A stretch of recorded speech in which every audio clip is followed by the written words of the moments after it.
Hello everyone and welcome to the Character Forge, where I work on creating a character for D&D 5th edition that focuses on personality traits and background with a loose mechanical build.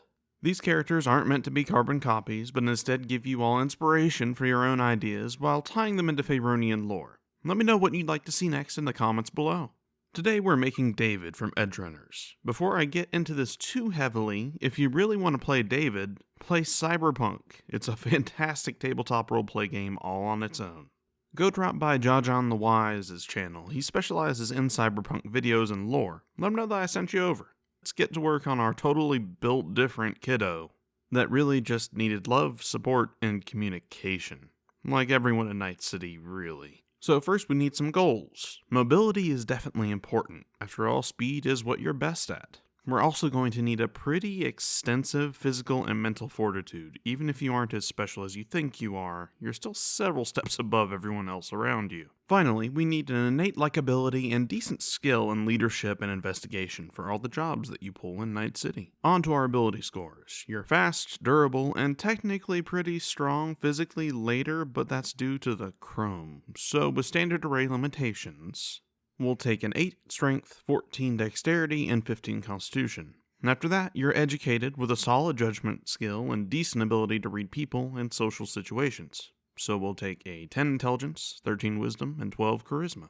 Moving on to race, I briefly considered Warforged, and honestly I'd still recommend it as a pretty on-point option, but a lot of DMs don't like that, so for the build we'll go with boring old variant human. If your DM is down with Warforged though, grab it.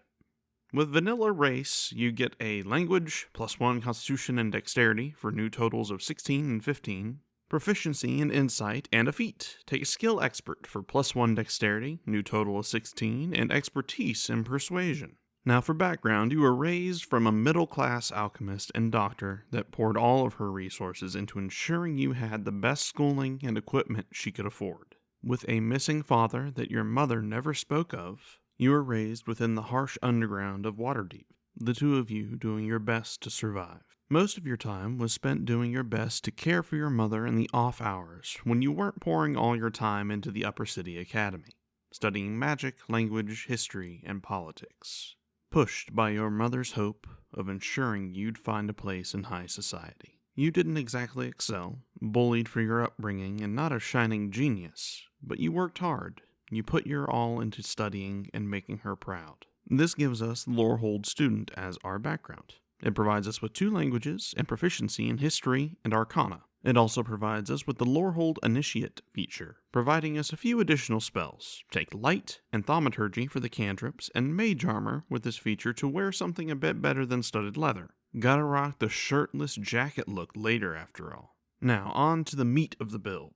We're going with Rogue to begin. You aren't exactly a criminal out the gate, but you're definitely sketchy, mobile, and well-versed in multiple skills. You start with a D8 hit die, proficiency in dexterity, intelligence saves, thieves' tools, athletics, and investigation. You'll have a solid set of backup skills with all this. You also have expertise in acrobatics and perception to notice those annoying minds that are always on the jobs. You also know universal gang signs and symbols for Thieves' Cant, and know how to hit where it hurts for your 1d6 sneak attack. Second level rogues get cunning action to dash, disengage, or hide as a bonus action. Third level rogues get steady aim to sacrifice your movement to instead guarantee a sneak attack attempt, useful later when you can teleport once you have the Sandy. You also get a subclass, take the Soul Knife. This grants you psionic powers, essentially giving you a not quite as good reliable talent via psi-bolstered knack, making your ability checks much better, and Psychic Whispers allowing you to send messages to your allies without needing to cast. You also get Psychic Blades, but I doubt your DM will mind if you reflavor it as a punch covered in psionic energy instead of a dagger that you can launch like a blast for a hand cannon, or just sock someone in the jaw once you get more chrome. At 4th level, you'll get the Resilient feat for +1 wisdom, giving you a new total of 14, and proficiency in wisdom saving throws to showcase that raw willpower to hold yourself together through psychosis and pain. Now we're hopping on over to Fighter for the rest of the build. 1st level fighters get proficiency in more armor and weapons. Grab a shield to boost your AC just a bit more. You also get a fighting style. Take archery to assist with your hand cannon and/or hand crossbow. You also get to improve on that willpower just a bit more with Second Wind to shrug off the bleeding and get back on your feet. Second level fighters get Action Surge to keep up with the action economy of your party and maximize the upcoming spell weaving and sharpshooting. Third level fighters get a subclass. Take Eldritch Knight and start really tapping into the potential of your prior education and the Sandy.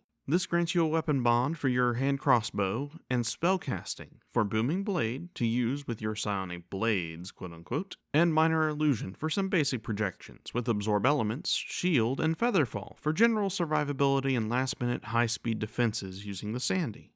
Fourth level fighters get +2 dexterity for 18 total and Long Strider to play on that mobility just a bit further. Fifth level fighters get extra attack. You can really start dishing out the attacks per round now, with Action Surge having a total of 5. Sixth level fighters get +2 dexterity for 20 total now.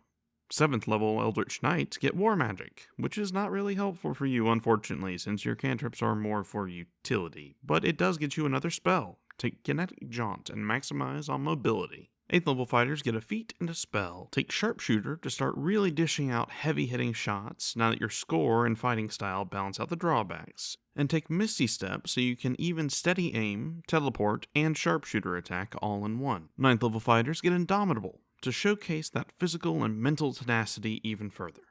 10th level Eldritch Knights get Eldritch Smite, which again doesn't help much, but ask if it can help your allies' next spell instead of yours. Sometimes DMs are cool with that if you ask beforehand. Also, you can get a spell. Take Mirror Image and cast it right before combat if you can. It can help you survive even longer as a frontliner.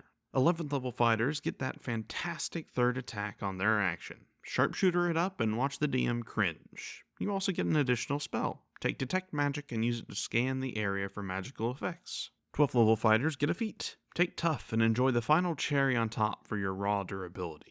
13th level Eldritch Knights get an extra spell. Take Haste. Do I even need to explain why? 14th level Eldritch Knights get a feat and a spell. Take Mobile and go zooming across the surface of basically anything that much faster, while also taking Thunderstep for another teleport option to go bouncing away from a threat. Maybe take Lucy with you this time. Or Becca. Poor Becca. 15th level Eldritch Knights get Arcane Charge, allowing you to get yet another teleport when you use your Action Surge. Finally, our capstone of 16th level fighter gets a final +2 constitution for a new total of 18. You also get a spell, taking Intellectual Fortress, an incredibly powerful boon against mental attacks and effects, including Psychosis. Unfortunately, advantage doesn't guarantee a success. So, how powerful is David? Honestly, pretty impressive, as with most dexterity-based characters with spellcasting in 5th edition. It's just the way it is. You're incredibly mobile, with 40 base speed, bonus actions to dash, teleportation, spells that increase that speed, and avoid opportunity attacks. If you're getting attacked, you've probably made some mistakes, or you've chosen to be such. Because luckily, with a +4 constitution save, 18 to 25 AC via shield and the shield spell, reaction resistances, and nearly a 240 fixed hit points, you are incredibly difficult to put down. Atop that, you have a solid set of saving throws, above average consistent damage output, skills for leadership and roleplay, even spells for utility. But following that line of thought, your spells that have saving throws, even if we try to avoid them, are real bad. 10 intelligence when being an intelligence caster is rough. You also miss out on a lot of your subclass abilities that work with using attacks, surges, and cantrips all in one turn. But let's be real, you're not here to maximize the efficiency of your abilities. You do what you do well. Live fast, search for happiness, help those you care for. Wouldn't hurt you to care about yourself once in a while, though. As always, thank you all for watching. If you have a character you'd like to see, let me know in the comments. What would you do differently for this build? Do you think David should have been a warlock with a pact with his Sandy like I did initially? Do you agree with me that he probably should be a warforged mechanically at least, even though he probably wouldn't be roleplayed quite as such? Even more importantly, does your DM even allow steampunky sci-fi magitech stuff? I know I include it in all my games, but I know a lot of DMs don't for Faerun, so I'm curious. If you enjoyed this or my thoughts, maybe you'll enjoy some of these videos here. I want to give a thank you to all my patrons and channel members. If you'd like to guarantee a video, then check out my Patreon to commission me once a month at higher tiers. One such request will be on the next video for Sasori from Naruto. And boys, it is doozy. Artificers, man, always so complicated to create and build properly. In any case, even if you don't want to go that far, just $3 will allow you to vote on all the videos that aren't commissions. Either way, thank you all for your support, and honestly, I'm just happy you were willing to watch this all the way to the end. Have an amazing day, everyone. Be safe, be kind to yourselves and each other. See you in the next video.